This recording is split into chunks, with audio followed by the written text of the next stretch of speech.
Ուժեղ Հայաստան կուսակցությունն այսօր հայտարարեց իր վարչապետի թեկնածուի անունը՝ Ռուսաստանահայ գործարար Սամվել Կարապետյան։ Հայաստանի Սահմանադրությունը սակայն պահանջում է, որ վարչապետի պաշտոնին կարող է հավակնել Հայաստանի Հանրապետության քաղաքացին, մինչդեռ Կարապետյանը երկքաղաքացի է։ Քաղաքագետ Արմեն Վարդանյանը համոզված է, կենտրոնական ընտրական հանձնաժողովը նման թեկնածություն պարզապես չի գրանցի։ Ակնհայտ է, որ կենտրոնական ընտրական հանձնաժողովը չի գրանցելու Սամվել Կարապետյանին որպես պատգամավորի թեկնածու եւ նա բնականաբար չի կարող լինել վարչապետ։ Միևնույն ժամանակ ըստ նրա այստեղ առկա է հստակ տակտիկական հաշվարկ։ Պարզապես ուզում են մի կողմից այնպես անել, որ Սամվել Կարապետյանի անունը օգտագործելով իրենք ձայներ հավաքեն, եւ մյուս կողմից էլ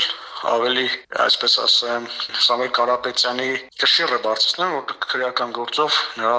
նկատմամբ այլևս հետապնդումներ չլինի, որովհետեւ կարող են իրենք արդեն հայտարարել, որ մեր վարչապետի թեկնածուին են հետապնդում։ Հանուն Հանրապետության կուսակցության փոխնախագահ Ռուբեն Մեհրաբյանը եւս պնդում է, այստեղ իրավական սահմանափակումները ակնհայտ են։ Ես վստահ եմ, որ Սամվել Կարապետյանը լավ գիտի այն սահմանափակումները, ունիվերսալ սահմանափակումները, որը կան մեր օրենսդրության մեջ, որոնք թույլ չեն տալիս այս կամ այն անձին ինչ պայմաններում առաջադրվել այդ պաշտոնին։ Եթե նա չի իմանում, ապա գիտեն իր իրավաբանները։ Մեհրաբյանը նկատում է, այս ամենը արվում է մեկ նպատակով, որպիսի այդ քաղաքական միավորը չմասնակցի ընտրություններին, իսկ հետո հայտարարի, թե Հայաստանում ճնշվում է ժողովրդավարությունը։ Նրա գնահատմամբ գործընթացը քաղաքականապես անհեռանկար է։ Կարապետյանի եղբորորդին Նարեկ Կարապետյանը համագումարում հայտարարեց, Սահմանադրության համապատասխան հոդվածը հնարավոր է փոփոխել խորհրդարանում։ Ընտրություններից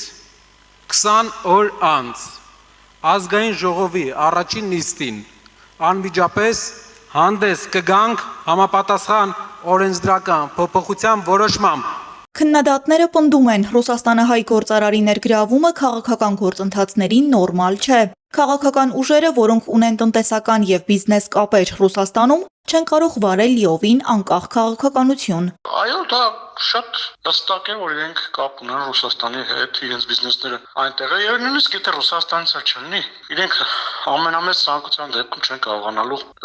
մտնել մի գծի մեջ, որը որ չի բխում Ռուսաստանի շահերից։ Այսինքն իրենք աշխատելու ամեն ինչում ռուսական շահերի հետ համահունչ, սինխրոն։ Մեհրաբյանն էլ ավելի կտրուկ է ձևակերպում։ Ռուսաստան-Չինաստան տիրույթում են դիտարկում Հայաստանի բոլոր քաղաքականությունները որպես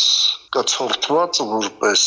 ածանցված։ Նաև մենք տեսնում ենք Ռուսաստանի այսպես նախանձախնդիր հետաքրքրությունը նրանց անձերի նկատմամբ կապված թե դատական գործի հետ, քրեական գործի հետ։ Հավելենք, Սահմանադրության 148 հոդվածի համաձայն վարչապետի պաշտոնին կարող է հավակնել Հայաստանի Հանրապետության քաղաքացին, ով 25 եւ ավելի տարեկան է, վերջին 4 տարում եղել է միայն Հայաստանի Հանրապետության քաղաքացի, վերջին 4 տարում մշտապես բնակվել է ՀՀ-ում, ունի ընտրական իրավունք, տիրապետում է հայերենին։ Այսպիսի իմպերատիվ պահանջներ կան աշխարհի բոլոր երկրներում։ Ըստ այդմ Սահմանադրության այս պահանջները ինքնանպատակ չեն։ Դրանց իմաստը օտար միջամտությունների սահմանափակման, սուվերեն իշխանության ձևավորման, պետության անվտանգության ապահովման երաշխիքների ստեղծումն է։ Այլապես այդ պահանջները պարզապես չէին լինի եւ ցանկացած ոք կկարողանար երկրի ղեկավար դառնալ։ Մինչ այդ ով է գլխավորելու Ուժեղ Հայաստան կուսակցության նախընտրական ցուցակը, պարզ չէ։ Ռուսաստանահայ գործարարի ղեկավարած կուսակցությունը խոսում է միայն վարչապետի